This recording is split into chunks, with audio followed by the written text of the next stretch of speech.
Hello everyone, good morning to all of you. Welcome to current affairs logics. तो friends, आज के देखिए इस वीडियो में हम कवर करने वाले हैं 15 मई के इंपॉर्टेंट करंट अफेयर्स के क्वेश्चंस। सो फ्रेंड्स, बात करेंगे 15 मई के सभी मोस्ट इंपॉर्टेंट क्वेश्चंस के बारे में इस वीडियो में। और फ्रेंड्स, इसी के साथ साथ हम डिस्कस करेंगे स्ट्रेटेजी के इंपॉर्टेंट क्वेश्चंस भी। तो वीडियो को फ्रेंड्स शुरू से अंत तक पूरा देखिएगा। सभी इंपॉर्टेंट क्वेश्चन आपके आने वाले सभी एग्जाम के लिए इंपॉर्टेंट है। अगर आप फ्रेंड्स किसी भी एग्ज़ाम की तैयारी कर रही हो, चाहे वो एसएससी का एग्ज़ाम हो, चाहे फ्रेंड्स आप रेलवे एग्ज़ाम की प्रिपरेशन कर रही हो, बैंकिंग की कर रही हो, या किसी भी स्टेट एग्ज़ाम की प्रिपरेशन कर रही हो, सभी एग्ज़ाम के लिए current affairs most important topic होता है। तो इसलिए इस वीडियो को कंप्लीट देखें। तो आइए फ्रेंड्स, इस वीडियो को शुरू करते हैं। और एक और बात, वीडियो का पीडीएफ कहाँ मिलेगा, तो याद रखें पीडीएफ अवेलेबल मिलेगा हमारे टेलीग्राम चैनल से, करंट अफेयर्स लॉजिक्स। लिंक आपको डिस्क्रिप्शन बॉक्स में प्रोवाइड किया गया है। सो हमेशा की तरह हम बात करेंगे मोटिवेशन कोट से। आज का मोटिवेशन कोट क्या है? भविष्य की रक्षा करना वर्तमान का कर्तव्य है। इट मीन्स आपका फ्यूचर देखिए डिपेंड करता है आपके प्रेजेंट पे। अगर आप अपने प्रेजेंट में अच्छा वर्क कर रही हैं, हार्ड वर्क कर रही हैं, तो आपका फ्यूचर बहुत अच्छा होगा, सिक्योर होगा और आप अपने फ्यूचर में इंजॉय कर पाएंगे। तो अपने वर्तमान में देखिए फ्रेंड्स, हार्ड वर्क करें अपने फ्यूचर को सिक्योर करने के लिए। फ्यूचर में या जिस मंजिल के मुकाम पर आप पहुंचना चाहते हैं, उसके लिए आज से ही जो है मेहनत शुरू कर दीजिए। तो चलिए सबसे पहले फर्स्ट बात करते हैं फर्स्ट क्वेश्चन की। पहला क्वेश्चन है, देखिए, with how much dollars China has emerged as India's largest trading partner in physical year 2024। वित्त वर्ष 2024 की बात करें तो चीन जो है कितने डॉलर के साथ भारत का सबसे बड़ा व्यापारिक भागीदार बनकर उभरा है? तो चाइना जो है फ्रेंड्स 118.4 बिलियन डॉलर के साथ भारत का बन गया है सबसे बड़ा व्यापारिक भागीदार। चाइना ने देखिए यूएस को भी जो है पीछे छोड़ दिया है, और इसमें इंडिया के जितने भी ट्रेडिंग पार्टनर हैं उसमें चाइना जो है आ गया है सबसे नंबर 1 पे। चाइना जो है फ्रेंड्स, अगर हम पॉपुलेशन वाइज बात करें, पहले चाइना नंबर 1 पे था, लेकिन अभी एक रिपोर्ट आई थी जिसके अकॉर्डिंग इंडिया की पॉपुलेशन जो है सबसे ज़्यादा हो गई है और चाइना आ गया है पॉपुलेशन वाइज दूसरे नंबर पे विश्व में। कैपिटल यहाँ की बीजिंग है, करेंसी है चाइना की रेनमिनवी। चाइना से अगर बात करें कुछ इंपॉर्टेंट न्यूज़ के बारे में, तो देखिए चाइना ने जो एक रोबोट प्रोटोटाइप लॉन्च किया था, और इस रोबोट प्रोटोटाइप का नाम किया था Neo-01। इसका काम क्या था कि जो स्पेस का डेब्रिस होता है, कूड़ा कचरा होता है, उसको क्लियर करने का के लिए से लॉन्च किया था। चाइना ने वर्ल्ड के पहले कमर्शियल स्मॉल मॉड्यूलर रिएक्टर को कंस्ट्रक्ट किया। इसके अलावा फ्रेंड्स देखिए, चाइना ने ना वर्ल्ड की पहली जो है अर्थ साइंस सैटेलाइट लॉन्च करी थी, और इस सैटेलाइट का नाम याद रखेंगे, इंपॉर्टेंट है, गुआंगमो जो है इस सैटेलाइट को नाम दिया था। तो बहुत सारी इससे इंपॉर्टेंट देखिए सैटेलाइट्स हैं जो चाइना ने लॉन्च करी है, जो कि हमारी एग्ज़ाम के लिए काफ़ी इंपॉर्टेंट है। बात करते हैं अगले क्वेश्चन की। तो नेक्स्ट क्वेश्चन में पूछा गया है, which Indian company will operate the Shahid Beheshti terminal of the Chabahar port of Iran? कौन सी कंपनी है जो कि कौन सी भारतीय कंपनी है जो कि ईरान के चाबहार बंदरगाह का जो शाहिद बेहिश्ती टर्मिनल है इसका संचालन करेगी? कौन सी इंडियन कंपनी करेगी इसका संचालन? Answer is option D, India ports global limited. ठीक है फ्रेंड्स, ये याद रखेंगे, इंपॉर्टेंट क्वेश्चन है।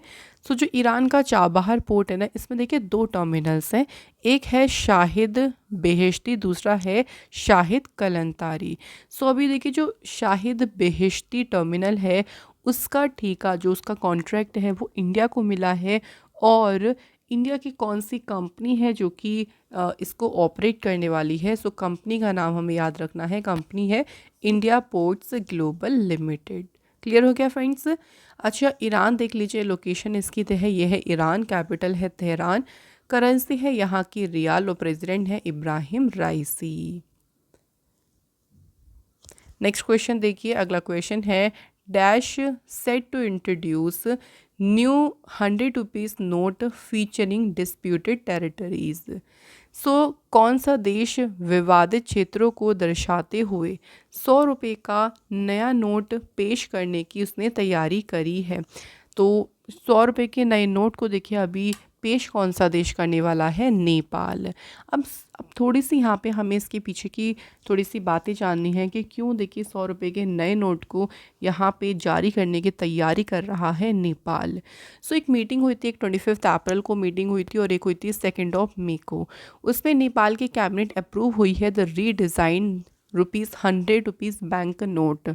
सो 100 रुपये का जो बैंक नोट है उसको दोबारा से डिज़ाइन करने पे जो कैबिनेट है वो जो है उसने अप्रूवल कर दिया है। उसमें क्या होगा देखिए, नोट के बैकग्राउंड पे जो नेपाल का ओल्ड मैप प्रिंटेड था उसको रिप्लेस किया जाएगा, क्योंकि 2020 में नेपाल ने ना अपडेट किया था अपना पॉलिटिकल मैप और उसमें 3 एरिया को जो है वो कॉपरेट कर लिया, मतलब इनकॉपरेट कर लिया था। जो कि 3 एरिया कौन कौन से हैं, लिपुलेख, काला पानी एंड लिम्पियाधुरा एरिया। तो इन्होंने इन 3 एरिया को अपने पॉलिटिकल मैप में जो है इंक्लूड किया था और नेपाल ने अपना पॉलिटिकल मैप को अपडेट किया। तो अभी जो नोट है देखिए उस पर तो अभी पुराना ही मैप है, लेकिन अभी नए जो नोट नेपाल की कैबिनेट इशू करेगी उस पर इस नए अपडेटेड मैप है इसको प्रिंट किया जाएगा। इसलिए नेपाल जो है पूरी प्लानिंग कर रहा है 100 रुपये के नए नोट को जारी करने की। अच्छा, नेपाल की बात करें सो नेपाल से हमारे कितने इंडियन स्टेट का बॉर्डर लग रहा है देखिए। सो नेपाल से लग रहा है उत्तराखंड, उत्तर प्रदेश, बिहार, वेस्ट बंगाल और सिक्किम। तो 5 स्टेट जो हैं वो नेपाल के साथ में बॉर्डर लगा रहे हैं। नेपाल की कैपिटल है काठमांडू, करेंसी है नेपाली रुपी, प्रेसिडेंट है यहाँ के रामचंद्र पौडेल और प्राइम मिनिस्टर कौन है, पुष्प कमल दहल। नेक्स्ट क्वेश्चन है the union ministry of skill development and entrepreneurship has launched a pilot project for the NaMo drone दीदी प्रोजेक्ट विद विच कंपनी। सो देखिए अभी केंद्रीय कौशल विकास और उद्यमिता मंत्रालय जो है उन्होंने किस कंपनी के साथ नमो ड्रोन दीदी परियोजना के लिए एक पायलट प्रोजेक्ट शुरू किया है। सो इस परियोजना के लिए देखिए अभी एक पायलट प्रोजेक्ट शुरू किया है महिंद्रा एंड महिंद्रा कंपनी ने। ठीक है फ्रेंड्स, याद रखेंगे फ्रेंड्स कौन सी कंपनी के साथ इसे लॉन्च किया गया है, महिंद्रा एंड महिंद्रा। सो जो पायलट प्रोजेक्ट जो है इसमें वुमेंस को देखिए ट्रेन किया जाएगा to operate drones for agriculture purpose.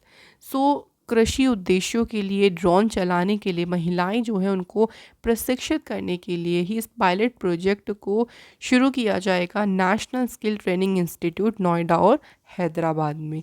सो महिलाओं को सिंपली जो है इसमें ट्रेन किया जाएगा, क्योंकि अगर हम बात करते हैं नमो ड्रोन दीदी, जो ड्रोन दीदी प्रोग्राम है इसके बारे में बात करें, so prime minister Modi ji ने लॉन्च किया था नमो ड्रोन दीदी स्कीम अंडर दी सशक्त नारी विकसित भारत प्रोग्राम। तो सशक्त नारी विकसित भारत कार्यक्रम के तहत नमो ड्रोन दीदी योजना की शुरुआत पीएम मोदी जी ने करी थी 11 मार्च 2024 को नई दिल्ली में। तो इसके तहत महिलाएं जो हैं देखिए ये ऑपरेट करेंगी ड्रोन को कृषि पर्पस से जो है, यानी इनको एग्रीकल्चर पर्पस से इन ड्रोन्स को यूज़ किया जाएगा। जैसे कि क्रॉप की कितनी ग्रोथ हो गई है या सीड्स को प्लांट करना हो, इसके अलावा मॉनिटरिंग करने का काम हो गया। तो ये सारी जो पर्पस हैं इसी पर्पस से ड्रोन्स को यूज़ किया जाएगा, जिसमें महिलाओं को जो है वो ट्रेन किया जाएगा। इसके बाद देखिए अगला क्वेश्चन क्या है, ISRO chief S Somnath unveil the zero emission initiative of dash. ISRO के जो प्रमुख है सोमनाथ, उन्होंने देखिए अभी किसके या कौन सी कंपनी है जिसकी शून्य उत्सर्जन पहल का अनावरण किया है। तो सही आंसर है SFO टेक्नोलॉजीज़। तो इसरो के चीफ सोमनाथ जो है उन्होंने अनवील किया ज़ीरो एमिशन इनिशिएटिव किसका, SFO टेक्नोलॉजीज़ का। सो जो इन्होंने देखिए उद्देश्य रखा है कार्बन रिडक्शन का। तो 2035 तक की बात करें तो इसके लिए 50% रिडक्शन जो है इसका उद्देश्य रखा है कि 50% की हम कमी करेंगे 2035 तक, और 2040 तक की जो टारगेट रखा है वो है ज़ीरो एमिशन का। ठीक है कि 2040 तक जो कार्बन रिडक्शन है वो कितना कर देंगे हम, ज़ीरो करेंगे बिल्कुल। तो ये टारगेट रखा है 2040 तक। इसरो की अगर हम बात करें, पूरा नाम है Indian space research organisation. ISRO की स्थापना हुई थी 15 अगस्त 1969 को, हेडक्वार्टर बेंगलोर में है और इसरो के करंट में चेयरमैन है एस सोमनाथ। नेक्स्ट क्वेश्चन है, farmer deputy chief minister of Bihar Sushil Kumar Modi passed away recently at the age of 72. Which political party did he belong to? So देखिए, अभी बिहार के पूर्व उप मुख्यमंत्री सुशील कुमार मोदी जी का जो है अभी निधन हो गया। वे किस राजनीतिक दल से थे? Very important question. सो अगर बात करें इनकी पॉलिटिकल पार्टी का नाम क्या था, भारतीय जनता पार्टी। तो ये तो जो है वो बीजेपी पार्टी से थे। सुशील कुमार मोदी जी जो हैं ये पहली बार बिहार के डिप्टी चीफ मिनिस्टर अपॉइंट हुए थे 2005 में और ये बने थे बिहार के 4th नंबर के डिप्टी चीफ मिनिस्टर। उन्होंने जो मुख्यमंत्री नीतीश कुमार है उनसे भामाशाह इस ये उपनाम जो है अर्जित किया था। तो उनको भामाशाह जो है उनका निक नेम था, जो कि उन्हें दिया था किसने, मुख्यमंत्री नीतीश कुमार ने। बिहार की अच्छा बात करें तो बिहार की स्टेब्लिशमेंट हुई थी 22 मार्च 1912 को। कैपिटल पटना है, सीएम है नीतीश कुमार और गवर्नर है राजेंद्र विश्वनाथ अर्लीकर। अगला क्वेश्चन देखिए फ्रेंड्स, नेक्स्ट क्वेश्चन क्या है, who has been appointed as the chairman of Tata electronics. So बात यहाँ पे करें टाटा इलेक्ट्रॉनिक्स के अध्यक्ष के रूप में किसे नियुक्त किया गया है, तो इस पद पर कौन अपॉइंट हुए हैं, एन चंद्रशेखरन। तो फ्रेंड्स ये टाटा इलेक्ट्रॉनिक्स के अपॉइंट हुए हैं चेयरमैन। अच्छा, अभी आपने सुना होगा आर शंकर रमन का नाम। इनकी अगर हम बात करते हैं तो ये लार्सन और जो टर्बो कंपनी है उसके बने हैं प्रेसिडेंट। सुबोध कुमार की बात करते हैं तो मिनिस्ट्री ऑफ आयुष जो है उसमें अपॉइंट हुए हैं ये डायरेक्टर। इसके अलावा सुजाई रैना, इनकी बात करें तो वीज़ा इंडिया के लिए इनको कंट्री मैनेजर जो है अपॉइंट किया है। ठीक है, तो साथ में जो है इन्हें भी याद रखिए अपॉइंटमेंट को। यहाँ पे एन चंद्रशेखरन की बात करते हैं तो ये किसे रिप्लेस करेंगे, ये बनमाली अग्रवाल की जगह पर जो है ये अपॉइंट होंगे। चलिए फ्रेंड्स, नेक्स्ट क्वेश्चन के ऊपर बात करते हैं। अगला क्वेश्चन है हमारा, who has been appointed the captain of the Indian women's team for the 22 Asian Team Squash Championship। सो देखिए फ्रेंड्स, यहाँ बात करते हैं कि जो 22वीं एशियन टीम स्क्वैश चैम्पियनशिप है, इस चैम्पियनशिप के लिए अगर बात करें भारतीय महिला टीम का कप्तान किसे नियुक्त किया गया है, तो वुमेंस टीम की कैप्टन कौन अपॉइंट हुई है, रथिका सीलन। और इन्हीं के साथ अगर मेंस टीम की बात करेंगे तो इंडिया की जो मेंस टीम है उसको लीड कौन करेंगे, वेलावन सेंथिल कुमार। दोनों याद रखेंगे, दोनों इंपॉर्टेंट हैं। और ये जो 22वीं एशियन टीम स्क्वैश चैम्पियनशिप है ये होने वाली है दलियान चाइना में 12 से लेके 16 जून तक। तो मेंस में भी हमारे से पूछ सकते हैं कि मेंस को लीड कौन करेंगे और वुमेंस टीम को लीड कौन करेंगी। ये दोनों क्वेश्चन इंपॉर्टेंट हैं। Next question and very very very important question, जो कि हमसे क्या पूछता है, who is the 85th chess grandmaster of India. So friends, यहाँ बात करें भारत के, देखिए 85वें शतरंज ग्रैंड मास्टर कौन बने हैं, तो right answer is P Shyam Nikhil. तो पी श्याम निखिल इंडिया के बन गए हैं 85th नंबर के चेस ग्रैंड मास्टर। और ये कौन से स्टेट से बिलोंग करते हैं, ये भी याद रखेंगे, तमिलनाडु से। इनसे पहले प्रीवियस चेस ग्रैंड मास्टर की बात करें, सो ये तो 85th चेस ग्रैंड मास्टर बने। इससे पहले देखिए 84th ग्रैंड मास्टर बनी है वैशाली रमेश बाबू, ये तमिलनाडु से हैं। 83rd ग्रैंड मास्टर बने आदित्य एस सामंत, ये बिलोंग करते हैं महाराष्ट्र से। 82nd ग्रैंड मास्टर बने थे वुपुल्ला प्रणीत, जो कि तेलंगाना से हैं। 81st नंबर के ग्रैंड मास्टर कौन बने, सयांतन दास, ये वेस्ट बंगाल से हैं। और एक्स्ट्रा पॉइंट्स में देखिए अगर बात करें इंडिया के फर्स्ट ग्रैंड मास्टर की, तो वो कौन हैं, विश्वनाथन आनंद, तमिलनाडु से। और इंडिया की पहली वुमेन ग्रैंड मास्टर कौन रही, एस विजयलक्ष्मी, ये भी बिलोंग करती हैं तमिलनाडु स्टेट से। Next question, how many Indian wrestlers have qualified for the Paris Olympics 2024। कितने भारतीय पहलवान हैं जिन्होंने पेरिस ओलंपिक्स 2024 के लिए क्वालिफाई किया है। टोटल 6 इंडियन रेसलर्स हैं जिन्होंने क्वालिफाई किया है आने वाले पेरिस ओलंपिक्स के लिए। देख लीजिए कौन कौन है, अमन सहरावत, निशा दहिया, विनेश फोगाट, अंतिम पंघाल, अंशु मलिक एंड रितिका हुड्डा। तो ये 6 रेसलर्स हैं जिन्होंने क्वालिफाई कर लिया है आने वाले पेरिस ओलंपिक्स के लिए। नेक्स्ट क्वेश्चन देखिए, Srishti Khandangale who was seen in news recently देखिए for achieving a remarkable achievement is associated with which of the following sport. So अभी ये न्यूज़ में रही, सृष्टि खंडांगले रही है न्यूज़ में। अगर बात करें कौन से स्पोर्ट से जुड़ी है तो ये जिम्नास्ट है। अब बात करेंगे कि ये जो है वो न्यूज़ में क्यों रही थी।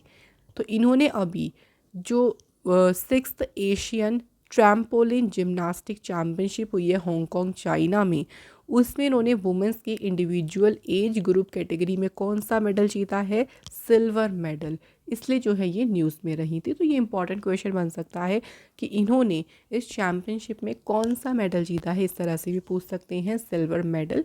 बाकी ये बिलोंग करती हैं इन जिम्नास्ट स्पोर्ट्स से।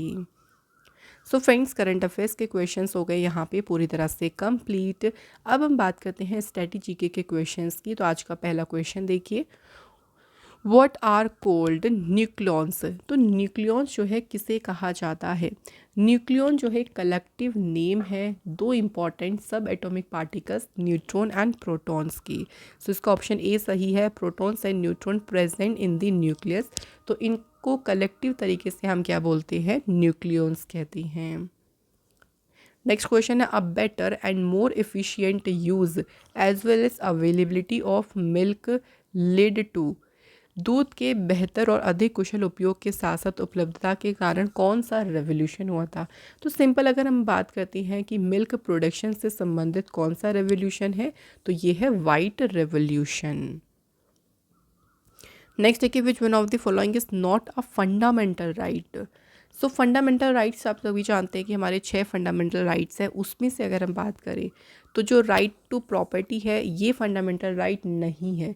इसको जो है वो फंडामेंटल राइट की जगह इसको कॉन्स्टिट्यूशनल राइट जो है इसको कह दिया है, इसको बना दिया है। ये हमारे फंडामेंटल यानी मौलिक अधिकारों में नहीं आता है। इसके बाद who was the first speaker of Lok Sabha. Lok Sabha के पहले अध्यक्ष कौन थे। तो फर्स्ट अध्यक्ष थे Ganesh Vasudev Mavalankar, GV Mavalankar first speaker थे लोकसभा के। विच of the following is the largest producer of food grains in the world. निम्नलिखित में से कौन विश्व में खाद्यान्न का सबसे बड़ा उत्पादक है। तो सही आंसर है यहाँ पे चाइना। तो फ्रेंड्स, कंप्लीट हो गए हैं हमारे स्टडी जीके के क्वेश्चंस भी। अभी हम बात करने वाले हैं देखिए कल के इंपॉर्टेंट क्वेश्चंस। तो कल के क्वेश्चंस को हम देखिए एक बार फिर से रिवाइज करेंगे। यहाँ पे पहला क्वेश्चन देखिए, कामी Rita has scaled mount Everest for the 29th time. तो इन्होंने खुद का ही रिकॉर्ड ब्रेक करके 29वीं बार चढ़ाई करी है माउंट एवरेस्ट की। और he belongs to which country, कौन सी कंट्री से बिलोंग करती हैं ये, नेपाल से। नेक्स्ट देखिए, India participated in the 19th session of the United nation forum on forest. और ये सेशन हुआ कहाँ पे था, तो ये हुआ था न्यूयॉर्क सिटी में। नेक्स्ट है फेमस पंजाबी पोएट सुरजीत पातर, इनका भी हाल ही में निधन हुआ। कौन से ईयर में इन्हें रिसीव हुआ था पद्मश्री अवार्ड। तो पद्मश्री अवार्ड इन्हें मिला था 2012 में। नेक्स्ट क्वेश्चन देखिए, in which district of Chhattisgarh will be the first 15 megawatt floating solar plant be set up by Bhilai steel plant. तो ये जो 15 मेगावाट का फ्लोटिंग सोलर प्लांट है इसे सेटअप किया जाएगा कौन से डिस्ट्रिक्ट में, दुर्ग डिस्ट्रिक्ट में। रिसेंटली किस स्टेट जो यूनाइटेड नेशन है उन्होंने किस तिथि को वर्ल्ड फुटबॉल डे यानी विश्व फुटबॉल दिवस घोषित किया है। तो अब से 25 मई को सेलिब्रेट किया जाएगा world football day. Next question, which bank has recently announced that it will close in operative accounts of customers of 1 जून 2024। हाल ही में देखिए किस बैंक ने घोषणा करी है कि वह 1 जून 2024 को ग्राहकों के जितने भी निष्क्रिय खाते हैं उन्हें बंद कर देगा। तो ये अभी अनाउंसमेंट किसने करी है, सही आंसर है पंजाब नेशनल बैंक ने। नेक्स्ट देखिए, इफ़को के जो है अभी डायरेक्टर के रूप में किसे चुना गया है। तो इफ़को के डायरेक्टर बनी है विपिंडा कोहले। तो ये भी बनी है इफ़को के डायरेक्टर। नेक्स्ट है सीनियर आईपीएस ऑफिसर इदा सीशा नोंगरिंग, ये किस स्टेट की पहली महिला डीजीपी बनी? तो ये बनी है मेघालय स्टेट की पहली महिला पुलिस महानिदेशक। तो फ्रेंड्स यहाँ हमारे सभी इंपॉर्टेंट क्वेश्चंस तो कंप्लीट हो गए हैं। नाउ बात करते हैं कल के टेस्ट क्वेश्चंस की। तो रेगुलर हम आप लोगों से करंट अफेयर्स के सेशन में 2 क्वेश्चन पूछते हैं टेस्ट के। सबसे पहला क्वेश्चन हम लोगों ने कल आप लोगों से क्या पूछा था, देखिए कि जो दिलवाड़ा जैन टेम्पल्स हैं ये लोकेटेड कहाँ पे हैं? माउंट आबू राजस्थान में। और सबसे लास्ट मौर्यन एम्पायर या सबसे लास्ट मौर्यन किंग मौर्य राजा कौन था? तो सबसे आखिरी की मौर्यन किंग थे बृहद्रथ। तो थैंक यू फ्रेंड्स, आप सभी के आंसर आज बिल्कुल सही रही हैं। और आज की हमने कमेंट किसके रखे हैं? प्रदीप दास एंड सनी मजूमदार, आप दोनों को भी बहुत शुक्रिया। तो चलिए फिर से बात कर लेते हैं अपनी फिर से टेस्ट क्वेश्चंस के बारे में, जिसका आंसर आप हमें कमेंट करके ज़रूर बताएं। सो पहला क्वेश्चन देखिए क्या है, who was the first railway minister who resigned due to a train accident? तो ट्रेन एक्सीडेंट के कारण इस्तीफा देने वाले पहले रेल मंत्री कौन थे? सेकेंड क्वेश्चन देखिए, who was the first railway minister of independent India? तो स्वतंत्र भारत के पहले रेल मंत्री कौन थे? तो ये फ्रेंड्स हमारे आज के 2 टेस्ट क्वेश्चंस हैं, इनके आंसर आप हमें कमेंट करके ज़रूर बताएं। इसी के साथ फ्रेंड डेली करंट अफेयर्स का सेशन होता है फ्रेंड्स यहाँ पे कंप्लीट। मैं आशा करती हूँ फ्रेंड्स कि आज का भी सेशन आपको अच्छे से क्लियर हुआ होगा। और फ्रेंड्स इस सेशन को देखे बिल्कुल मिस ना किया करें, क्योंकि करंट अफेयर्स तो इम्पॉर्टेंट हैं ही हैं, साथ ही में जो हम स्टडी जीके के क्वेश्चंस करते हैं वो भी आपके एग्ज़ाम के लिए इम्पॉर्टेंट है। तो इसलिए इस सेशन को पूरा देखिए। तो फिर मिलेंगे आप लोगों से अगले इम्पॉर्टेंट सेशन में। Thank you so much for watching this video.